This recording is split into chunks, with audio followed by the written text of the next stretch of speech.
and at a legislative level or city level? And also, what can they do if they have one of these products next to them or across the street from them? What's the activities they can walk away with today? Okay. Boy, I wish I could give you more at this point.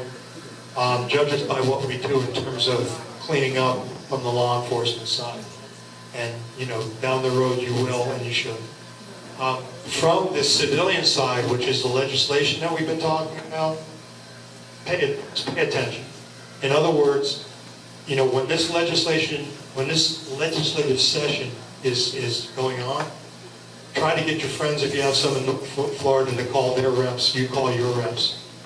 Say, hey, you need to pass this common sense legislation. We need to get a handle on this business model. Stay engaged with that. As far as you looking at residences and say this young lady's problem here in the front with having somebody who's obviously been kicked out of a recovery residence and is now homeless, what you need to be using this for is if you believe that there's drug trafficking, if you believe that there is human trafficking, there's prostitution going on, but if it's just that you have a house near you, there's not a whole lot we can do as the state attorney's office. So, that you need to talk to code enforcement. Whatever Lake Worth is doing, they still have an obligation to make sure that a house is not in code violation, significant code violation. But you'll have to talk to your. I know they're scared to death of ADA and FHA. I wanted to ask you. You mentioned earlier the joint statement from the Department of Justice. Yeah. I was in Washington a week or so ago, and they told me that letter before the company's lobbyists come out. Could you touch on that a little bit because it speaks to, in some parts, the local municipalities' ability to do certain things. There's a couple of things that are in the works. Number one, I just read September 20th, Harold Issa from Orange County, California, introduced a bill in the House of Representatives to actually amend the Fair Housing Act so that municipalities could have more of a role in separating without fear of violating the act, separating recovery residences, having a distance requirement, and also through code. So that's one thing. The other thing is, I said earlier that the current statement by HUD and by the Department of Justice is good enough for what we're trying to do. Apparently, through Lois Frankel, HUD and the Department of Justice have promised, they promised they'd have it in August, they promised that there would be a new statement that would further help the municipalities in their effort to monitor and at least in some degree through code enforcement regulate without fear of having a $3 million lawsuit like Boca Raton had several years ago. So, again, that's not our bailiwick. What we're doing at Sober Homes Task Force, we're forging ahead with what we believe is right and what we believe will be effective in every community in Palm Beach County and around the state. And I think, do I have time for one more question, two more, or am I done? Couple more. Oh, choices. I'm sorry if I missed you. I've had this lady raising her hand in the red and white shirt in the back, and let me get you.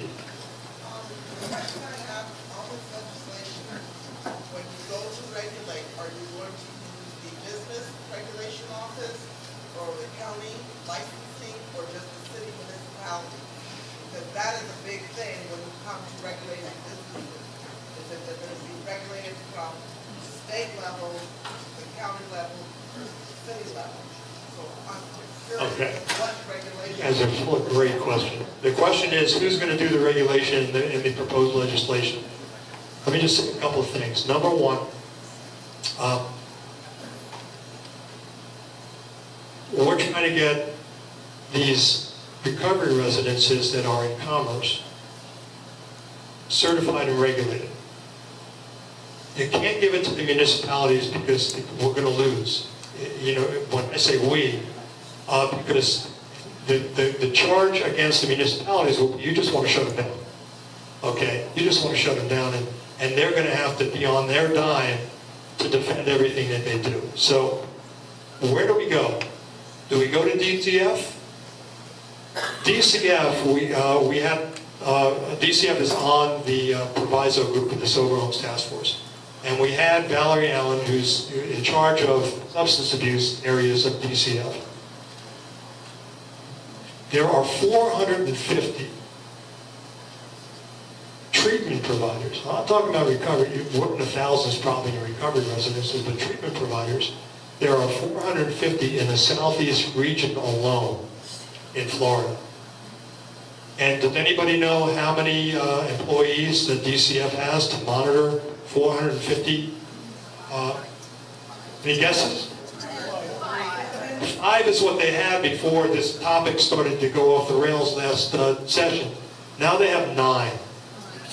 They need more. If they're going to do this, they need more resources, and we're going to ask for more resources. We also are investigating having ACA do it instead of DCF. Why?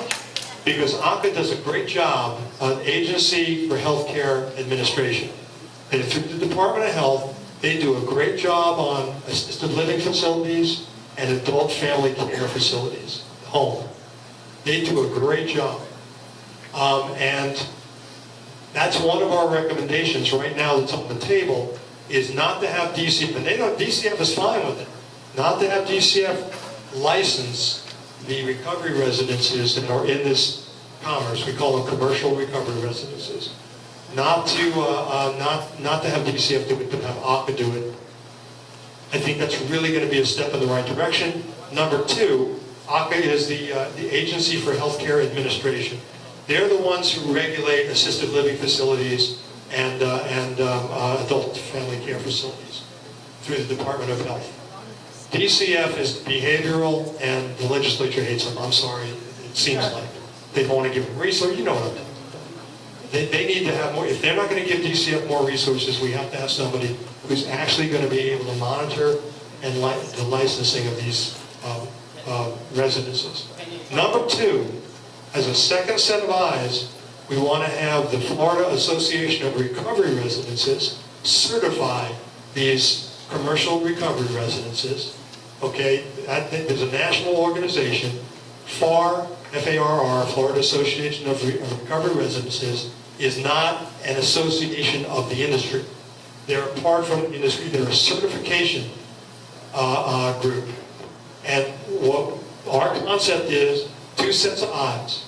Florida Association of Recovery Residences and ACA, both looking at these commercial recovery residences to make sure that all the that they're square and that the standard is something that will ensure recovery, or at least assist recovery instead of leading people to relapse. One more question, ma'am. Actually, I have more of a concern because of the sober homes. We've lived here for over 20 years. We love the area. We finally bought our dream home, only to find a house next to us now. There's a Faust house. So when I saw the home sober home, I wanted to come see what this was all about. What I wanted to tell you is what's happening outside, what's going on. All these people that are leaving these homes, and I don't want to throw anybody under the bus, but I've done some of my own investigating, and what's happening is they're finding houses, they're renting them to seniors who have disabilities. They stay quiet for a couple of weeks. Next thing you know, we're up 15 tags. 15 tags of constant in and out, prostitution, drugs, everything. But the guy who owns the house not only owns, but I'm way past that. I'm way past that. You already called? I'm way past you. I'm retired law enforcement. I'm way past that. I don't know where you're going. I'll go there too if you give me that number. Unfortunately, Because if it's the feds, it's not past us. I'm one of those foolish people that go knock on the door and say, hey, where's the party? I want to know what's going on. You're in my neighborhood. There's children. I want those women covered. I don't want to see them walking down my street naked. And that's the problem. Is I'm so scared. I was so scared that I called my ex-husband, who's a lieutenant with the Palm Beach County Sheriff's Office, and said, babe, I'm afraid to go to sleep tonight. That's how bad that night was. But the next day, someone sobered up and said, oh, we're really sorry, we had a party last night, blah, blah, blah, blah. No. That place is another, that's what's happening because these sober houses are not working.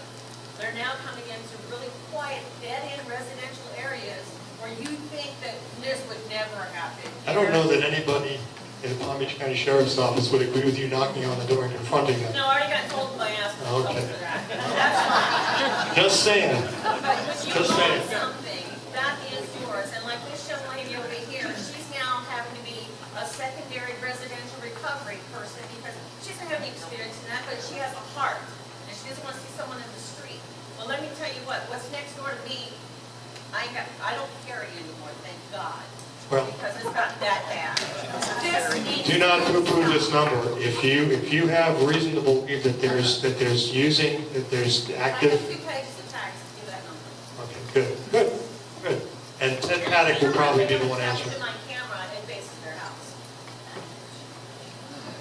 It's in my Talk to you yard. later. All right, one more question and we're through. Did you already answer one? I think you did. No? Okay, sir. Last question. It's a little bit less of a question, more of a statement. No, I can't have that. The last one can't be a statement. She's been raising her hand.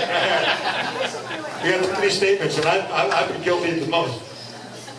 Yes, ma'am. I'd like to know if there has been any interest in addressing the insurance companies who are funding all of this. It's really good. Thank you. Okay. Insurance cases take a lot longer to make. It requires records which are very difficult to obtain.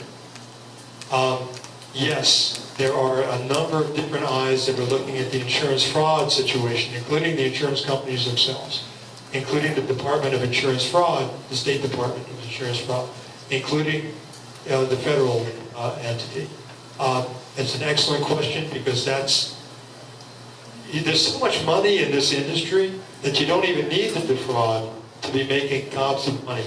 But then that never stopped people who want to make more. And there is a lot of fraud going on. We're aware of it, and we have our eyes on it. That's going to be down the road in the nearer term. The low-hanging fruit is the right. Before we close, can you just explain to us the difference between treatment center, halfway house, the differences? How they Well, there's one thing that I haven't said about recovery residences that makes them different and is why they are not licensed or regulated. It's because no treatment can happen in the recovery residence. Now, they're not getting insurance money. The insurance companies stopped that because, and I'm talking about the model. I'm talking about insurance companies do not recognize treatment as going on there. If there is treatment in a recovery residence, then they have to be licensed through DCF. If there's any treatment at all, and that makes them a facility, and then they have to have a doctor, they have to have a registered nurse or a provider. Now, what Andy was asking me was, what's the difference between a halfway house, a recovery residence, a sober home? They're all pretty much the same. There are some tweaks, like a halfway house has certain significance in terms of the people who are on Medicare and Medicaid. A halfway house may actually be connected to, for government purposes, to a provider. But really, they're all the same. You call them all three things. And as I see it, in the experience that we have in dealing with it, we refer to all of them as recovery residences. It's where people get together to live and a sober lifestyle. And then commercial recovery residences are those recovery residences that have a commercial connection. Not ownership, but actual dollars, for rent, changing hands, and that would make it commercial. And those are, I am confident that ADA and FHA won't stop us. With that, thank you all very much.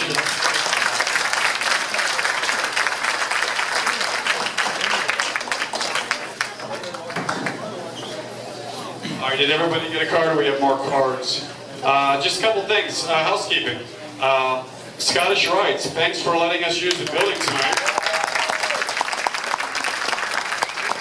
Captain Baer and the PBSO officers that are out tonight. Thank you so much. Thank you, presidents, for coming out. Hey, the NAPC will be hosting a series of bond informational meetings coming up. I promise you we will bring a nice PA with us.